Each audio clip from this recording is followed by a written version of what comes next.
बढ़िया।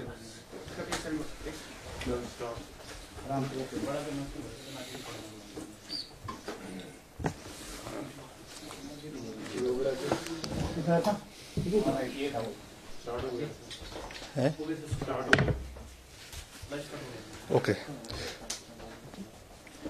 हिमाचल प्रदेश में सबसे पहले तो पिछले कल माननीय देश के प्रधानमंत्री श्री नरेंद्र मोदी जी ने जो 20 लाख करोड़ रुपए का पैकेज देश के लिए, देश की आर्थिक स्थिति को इस जो बहुत क्रूशल समय है उसमें जो ये पैकेज की घोषणा करी है, इसका हम स्वागत करते हैं। और हमें विश्वास है कि प्रदेश के माननीय मुख्यमंत्री श्री जयराम ठाकुर जी भी हिमाचल के हितों को सही रूप से केंद्र सरकार के समक्ष रखेंगे और इस पैकेज में से एक सब्सटेंशियल अमाउंट हिमाचल प्रदेश के लिए केंद्र सरकार द्वारा दिया जाएगा, जिसमें हमारे प्रदेश के बागवान हैं, प्रदेश के किसान हैं, प्रदेश के हमारे जो ट्रेडर्स हैं, जो हमारे ट्रांसपोर्ट के लोग हैं, जिनकी इस महामारी की वजह से, लॉकडाउन की वजह से आर्थिक स्थिति बहुत कमज़ोर हो गई है, उनको मजबूत करने के लिए ये जो पैकेज आया है ये मददगार साबित होगा। ऐसी हम जो है एक सकारात्मक सोच के साथ एक सोच रखते हैं। कितना पैसा आएगा, कितना नहीं आएगा, वो समय ही उस बात को निर्धारित करेगा, मगर हम इस चीज़ का पहले रूप में स्वागत करते हैं। दूसरा, जो प्रदेश की आज हालत है, प्रदेश में जो पूरे देश की तुलना में हिमाचल प्रदेश में भी जो कोविड-19 के केसेस हैं पिछले कुछ समय से बढ़े हैं। और मैं समझता हूं कि एक जिम्मेवार ऑपोजिशन का सदस्य होने के नाते, विधायक होने के नाते और साथ ही कांग्रेस पार्टी का महासचिव होने के नाते हमने हमेशा सकारात्मक भूमिका निभाने का प्रयास किया है। जब से ये हिमाचल प्रदेश में कोविड-19 का संक्रमण फैलना शुरू हुआ, जब हमारा आखिरी बजट सेशन का जो सेशन था उसमें भी हमने ये बात करी कि कांग्रेस पार्टी पूरे तरीके से सरकार के साथ है। और आपने भी देखा होगा पिछले 1-1.5 महीने, 2 महीने से जब से लॉकडाउन की प्रक्रिया प्रदेश के अंदर जारी है, हमने सरकार के हर फैसले का समर्थन किया है। गवर्नमेंट ने जो भी फैसला चाहे लॉकडाउन का लिया, चाहे नरेंद्र मोदी जी की कोई अपील रही, प्रधानमंत्री जी की, चाहे मुख्यमंत्री की कोई अपील रही, हर चीज का हमने फैसला किया है। Because we feel that the interest of the state and the interest of the nation is primary. उसके बाद पार्टी की विचारधारा आती है। मगर समय बीतता रहा और निश्चित तौर से क्योंकि हम समय समय पर क्षेत्र का दौरा करते रहे, चाहे वो हमारा निर्वाचन क्षेत्र है, चाहे पीछे कुछ समय पहले रोडू के इलाके में भी हमें जाने का मौका मिला, वहां पे एक आग की वजह से काफी नुकसान उस इलाके में हुआ। तो वहां के जो हमारे उस इलाके के कई बागवान हैं, कई किसान हैं, उनके साथ इंटरेक्शन हुआ। सोशल मीडिया पे बहुत लोगों के साथ इंटरेक्शन हुआ, बहुत लोगों ने हमको अपने बातें रखने का मौका दिया और सबने ये बात रखी कि बहुत सी समस्याएं सरकार के सामने, लोगों के सामने आज है। चाहे वो हमारे प्रदेश के बागबान हैं, प्रदेश के किसान हैं, प्रदेश के हमारे फ्लोरिकल्चरलिस्ट हैं, बहुत से होटल एसोसिएशन के लोगों से हमारी, चाहे वो शिमला होटल एसोसिएशन है, चाहे वो आपका कुल्लू मनाली का होटल एसोसिएशन है, धर्मशाला का एसोसिएशन है, वहाँ के जो जितने भी अध्यक्ष हैं उनके या उनके जो मेंबर्स हैं एसोसिएशन के, उनसे हमारी वार्तालाप हुआ और उन्होंने जो जेन्युइन समस्याएं लोगों को जो प्रदेश के अंदर आज वो फील कर रहे हैं वो हमारे समक्ष रखी। तो आज मैं सरकार से ये पूछना चाहूंगा और माननीय मुख्यमंत्री जी से ये पूछना चाहूंगा, पिछले कल उन्होंने एक प्रेस कॉन्फ्रेंस पे हम पे ये आरोप लगाया कि हमने अभद्र भाषा का प्रयोग किया। मैं उनको ये कहना चाहूंगा, माननीय मुख्यमंत्री महोदय, हम आज विपक्ष में हैं, हमारा दायित्व है कि जो सरकार की कमियां हैं उसको हम उजागर करें, और इस चीज को हम उजागर करते रहेंगे। आप कृपया इस चीज को दिल पे ना लें, आप कृपया करके आप इस चीज से परेशान ना हो। हम अपनी भूमिका को निभा रहे हैं, आप अपनी भूमिका को मुख्यमंत्री के रूप में निभाएं, सरकार के मुखिया के रूप में निभाएं।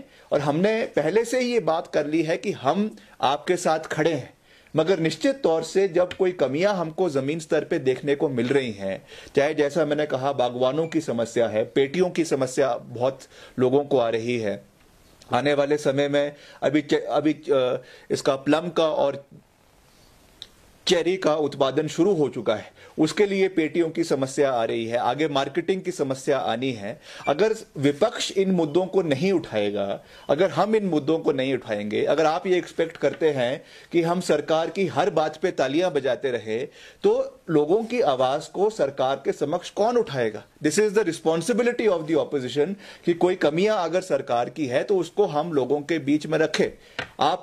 आपने जो कल जो कहा कि हम अभद्र भाषा का प्रयोग कर रहे हैं, हमने कहा कि प्रदेश में आज जो है 66 एक्टिव केसेस हैं। क्या ये सच्चाई नहीं है कि प्रदेश में जब से लोगों बाहर से लोगों का जो है ट्रांसपोर्टेशन शुरू हुआ, और because of lack of quarantine facilities at the borders में जिस तरीके का एक प्रावधान प्रशासन को करना चाहिए था, कल खुद मुख्यमंत्री जी ने यह बात मानी कि हम 1 लाख लोगों को हिमाचल में ला चुके हैं। हम भी उसका स्वागत करते हैं कि वो लोग हिमाचल में आए, मगर जब आपको पता था कि इतनी भारी तादाद में प्रदेश में लोग एंटर कर रहे हैं, तो प्रशासन आपके पास है, आपके पास डिस्ट्रिक्ट एडमिनिस्ट्रेशन आपके पास है, रिक्विजिट आपको स्टेप्स लेने चाहिए थे कि वहां पे क्वारंटीन फैसिलिटीज बाकायदा करवाई जाए, उनके टेस्ट करवाए जाए, और जो लोग संक्रमित हैं उनको प्रदेश के अंदर एंट्री ना दी जाए, उनको बाकायदा 14 दिन के क्वारंटीन सेंटर्स में रखा जाए। दूसरा, जो आपने कहा कि हम होम क्वारंटीन कर रहे हैं, ये इट इज नॉट पॉसिबल कि हर घर के सामने आप एक पुलिस कांस्टेबल को लगा लें। निश्चित तौर से उसकी भी धज्जियां उड़ी है, निश्चित तौर से जिस तरीके से उसका पालन होना चाहिए था वो नहीं हो पाया है। तो हमने इन मुद्दों को उजागर किया। आप कहते हैं कि ये जो है ये आपत्तिजनक शब्द है, ये आपत्तिजनक शब्द नहीं है, ये जमीन से जुड़े हुए शब्द है, जो मैं आपको आंकड़ों समेत जो है आंकड़ों सहित ये बात आपके बीच में कर रहा हूं। वैसे ही वेंटिलेटर, हमको खुशी है कि पहले 60 वेंटिलेटर थे, हमने उस मुद्दे को उठाया, आपने भी उसमें सहयोग दिया, आज वो 115 हो चुके हैं, खुशी की बात है, और बढ़ने चाहिए। वैसे ही टेस्टिंग लैब अभी तक प्रदेश में बहुत कम है, केवल 5 टेस्टिंग लैब जो है वो हिमाचल प्रदेश के अंदर है। इसको बढ़ाने की आवश्यकता निश्चित तौर से है, और आज करीबन 100 से 150 के बीच में रेगुलर डेली टेस्ट हो रहे हैं। अगर हम इन टेस्टिंग लैब्स को बढ़ाएंगे तो निश्चित तौर से एक दिन के अंदर करीबन 1000 से 1500 टेस्ट आराम से हिमाचल प्रदेश के अलग अलग लैब्स के अंदर हो सकते हैं। तो इस चीज पे हमें ध्यान देने की आवश्यकता है, और जो टेस्टिंग लैब की फैसिलिटीज है उसको बढ़ाने की आवश्यकता है। वैसे ही जो पीपी किट्स है और आपके 25,000 है, और आपके जो N95 मास्क है वो भी करीबन 20,000 है। इसकी जो नंबर्स है इनको भी हमें बढ़ाने की आवश्यकता है, और निश्चित तौर से ये सारी जो हमने बातें करी है ये आंकड़ों के बेसिस पे करी है। और मैं फिर से उस बात को दोहरा रहा हूं कि आप इस चीज को एक नेगेटिव रूप से ना ले। हम आपके कोई दुश्मन नहीं है, हम आपके कोई जो है आपके दुश्मन नहीं है, हम आपका हित चाहते हैं, प्रदेश का हित चाहते हैं। और वैसे भी जो एक रहीम की एक जो है दोहा है कि निंदक निये न राखिए आंगन कुटी छवाई, बिन साबुन बिन पानी निर्मल करे सफाई। जो लोग आपकी निंदा करते हैं उनको आपको अपने पास रखना चाहिए, उनको दूर नहीं करना चाहिए। मैं इतना ही कहना चाहूंगा। और आपने जो दबे दबे शब्दों में विपक्ष को धमकी देने की कोशिश करी है, उनको वार्निंग देने की कोशिश करी है, मैं ये कहना चाहूंगा कि आने वाले समय में हम आपका पूरा मान सम्मान करते रहेंगे। आप प्रदेश के चुने हुए मुख्यमंत्री हैं, वो आपका सम्मान करना हमारा दायित्व है, मगर आप विपक्ष को धमका नहीं सकते हैं, आप विपक्ष की आवाज को बंद नहीं कर सकते हैं। हम प्रदेश की आवाज को उठाते रहेंगे। आपको अच्छा लगे तो अच्छी बात है, आपको बुरा लगे तो बुरी बात है, मगर हम जमीन स्तर की आवाज को उठाते रहेंगे, मजबूती के साथ उठाते रहेंगे और प्रदेश को आगे ले जाने में हम मिलकर आपको सहयोग देने के लिए पूरी तरीके से तैयार हैं। हम विपक्ष में हैं। हम आज हमारे राष्ट्रीय अध्यक्षा श्रीमती सोनिया गांधी जी ने भी ये बात करी है कि इस समय हमको कोई राजनीति नहीं करनी है। मैंने समय समय पर ये बात करी है कि इस समय हम कोई राजनीति नहीं करेंगे। हम पूरी तरीके से भारतीय जनता पार्टी की सरकार के साथ है, मगर अगर कोई कमियां हमको जमीन स्तर पे दिखती है, अगर कोई मैल प्रैक्टिसेस हमको सरकार के दिखते हैं, मिसमैनेजमेंट सरकार की जमीन स्तर पे दिखती है, तो उसको उठाने पे हम पीछे नहीं हटेंगे। सर, कोरोना वायरस के मुद्दे को लेकर कई बार विपक्ष दिखता है कि सरकार के साथ सहयोग कर रहा है, कई बार जो है आलोचना भी करता है, लेकिन कई बार सियासत जैसे बयानबाजी शुरू हो जाती है।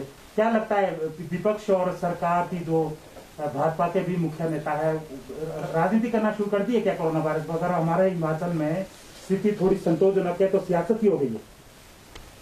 नहीं, ऐसे समय में सियासत नहीं होनी चाहिए। निश्चित तौर से जहां तक भारतीय जनता पार्टी की सरकार है, भारतीय जनता पार्टी की बात है, उनकी सरकार आज प्रदेश के अंदर है, उनका ज्यादा दायित्व बनता है। मगर as a member of the opposition, एक विपक्ष में होने के नाते हमारा भी यह दायित्व है कि जो सरकार की कमियां हैं उसको हम उजागर करें। और निश्चित तौर से इस समय हम सबको अपने पॉलिटिकल डिफरेंसेस को भुलाकर जो है एक मत के साथ आगे बढ़ने की आवश्यकता है। इसमें कोई दो राय नहीं है कि हिमाचल प्रदेश का जो रिजल्ट है वो और प्रदेशों की तुलना में बहुत अच्छा है। मगर कल मुख्यमंत्री जी ने ही राजनीति कर दी। उन्होंने कल जो कहा कि उन्होंने हमको नसीहत दी कि आप पंजाब सरकार को देखें और राजस्थान की सरकार को देखें।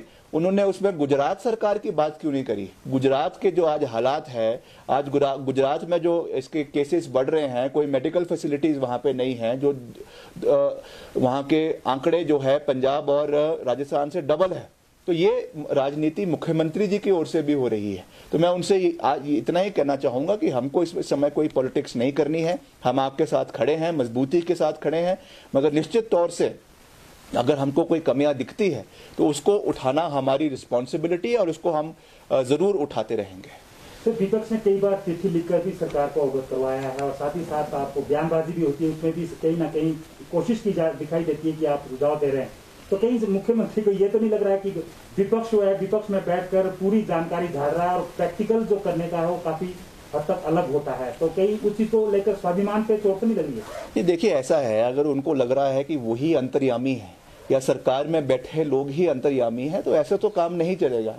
जो एक डेमोक्रेटिक सेटअप होता है उसमें सरकार के लोग भी होते हैं, मंत्रीगण भी होते हैं, विपक्ष के लोग भी होते हैं, वो भी अपना सुझाव दे सकते हैं। उनको ये नहीं भूलना चाहिए कि जब राजीव गांधी जी की सरकार थी उस समय न्यूयॉर्क में भारत की रिप्रेजेंटेशन के लिए उस समय के तत्कालीन प्रधानमंत्री अटल बिहारी वाजपेयी जी को भेजा गया था। ये इस चीज को दर्शाता है कि भारत की एक स्वच्छ और एक मजबूत लोकतांत्रिक प्रणाली है, जिसमें जितना रोल सरकार का है उतना ही जो है वो विपक्ष का भी है। तो हमको मिलकर इस लड़ाई को लड़ना है और इस समय वैसे भी कोई राजनीति का ये समय नहीं है। हम सबको मिलना है। एक्सपर्ट ओपिनियन जहां से भी आ रहा है, चाहे वो विपक्ष से आ रहा है, चाहे वो सरकार से आ रहा है, चाहे वो और जो एक्सपर्ट्स है उनसे आ रहा है, चाहे वो विशेषज्ञों से आ रहा है या वो मीडिया के लोगों से आ रहा है, जिससे भी आ रहा है, सरकार को रिसेप्टिव होना चाहिए, उन चीज को लेना चाहिए और उसके माध्यम से इस पे कार्य करना चाहिए। कोरोना की कांग्रेस में जो है नेता बनने की ओर लगी है, प्रदेश अध्यक्ष लव लेटर लिखते हैं, मुकेश अग्निहोत्री लव लेटर लिखते हैं, आप लव लेटर लिखते हैं, सब जो अपनी राजनीति चमकाने के चक्कर में, ऐसा उनका मानना है। देखिए, ऐसा है, जहां तक उन्होंने वीरभद्र सिंह जी की बात करी, वो हिमाचल प्रदेश के 6 बारी के मुख्यमंत्री रह चुके हैं, साथ ही केंद्रीय मंत्री रह चुके हैं। उनका एक रुतबा हिमाचल प्रदेश के अंदर है और अगर वो कोई सुझाव अगर मुख्यमंत्री जी को लिख रहे हैं या दे रहे हैं तो वो उनको ये बात समझनी चाहिए कि ये प्रदेश हित में दी जा रही है।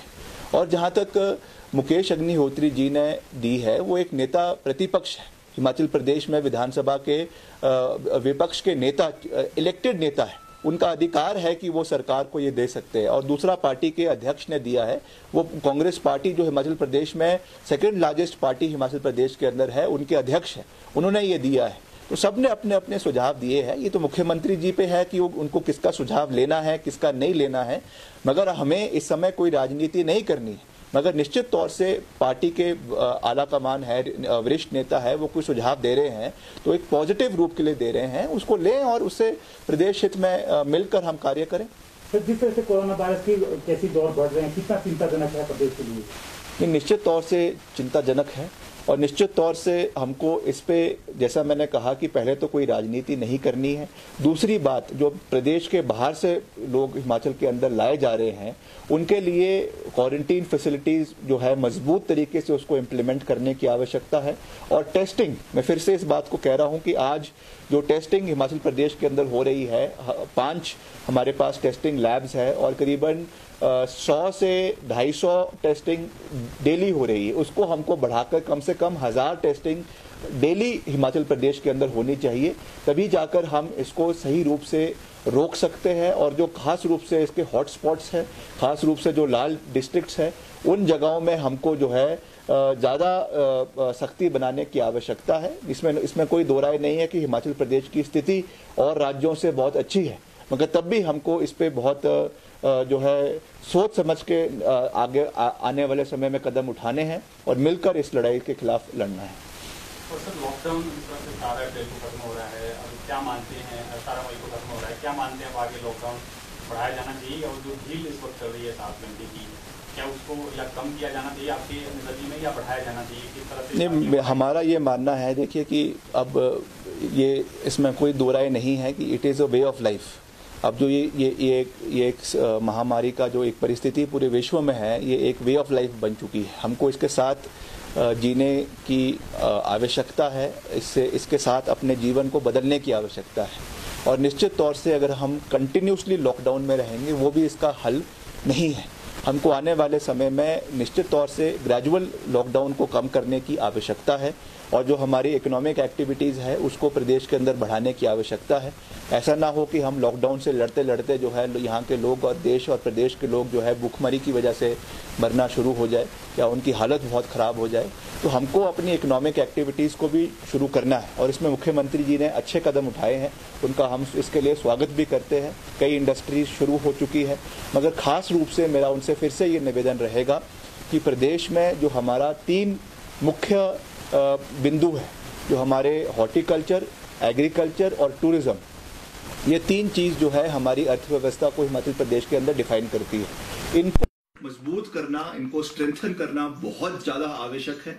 अभी आने वाला सेब सीजन है और निश्चित तौर से उसमें सही रूप से मार्केटिंग हो, सही रूप से जो HPMC द्वारा जो है सेबों की प्रोक्योरमेंट हो, क्योंकि इस बारी अदानियों का, लदानियों का आना हिमाचल प्रदेश में बहुत कम होगा। उस परिस्थिति में ये लोगों को बचाव करना इनका बहुत ज़रूरी है। उसके आगे जो है हमारा चाहे प्लम है, हमारा लीची है, उसके बाद जो सब ट्रॉपिकल फ्रूट्स निकले हिमाचल के हैं, चाहे मैंगो है, लीची है, गुआवा है, उसको बचाने की ज़रूरत है। उसके अलावा जो हमारा एग्रीकल्चरल प्रोड्यूस है उसको बचाने की आवश्यकता है। तो निश्चित तौर से इन सब चीज़ों पे हमको कार्य करने की आस्ते आस्ते आवश्यकता है, फेज्ड मैनर पे निकलने की आवश्यकता है। ये ज़रूर है कि अगर कोई हॉटस्पॉट है, कोई रेड एरिया है, वहाँ पे सख्ती बनाए, मगर उसके साथ समानता के साथ हमको वापस अपने जीवन में जो है शुरू होना भी बहुत आवश्यक है। कोविड फंड को लेकर भी आपने सवाल खड़े किए हैं कि सरकार को इसको लेकर श्वेत पत्र जारी करना चाहिए। क्या आपको लगता है कि जो इस पारदर्शिता नहीं है, जो कोविड फंड आया, देखिए अगर पारदर्शिता होती तो जो है FIR सैनिटाइजर जो कल खरीदे उन्होंने सरकार ने, उसके ऊपर जो है वो FIR ना करते। वो जो उन्होंने किया है FIR, उसका मतलब ये है कि इसमें कहीं ना कहीं घोटाला हुआ है।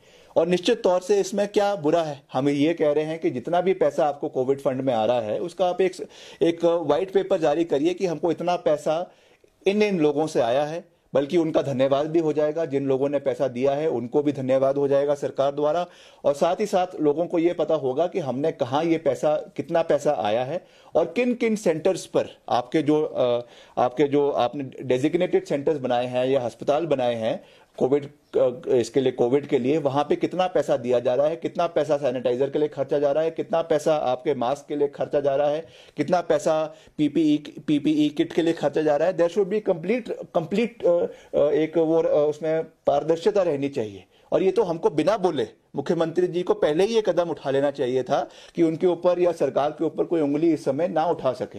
ये तो एक वेलकम स्टेप होना चाहिए कि उनको ये खुद ये वॉलंटरली ये काम करना चाहिए कि एक पारदर्शिता बनी रहे और ये पैसा सही रूप से लोगों के हित में जो है वो यूज हो।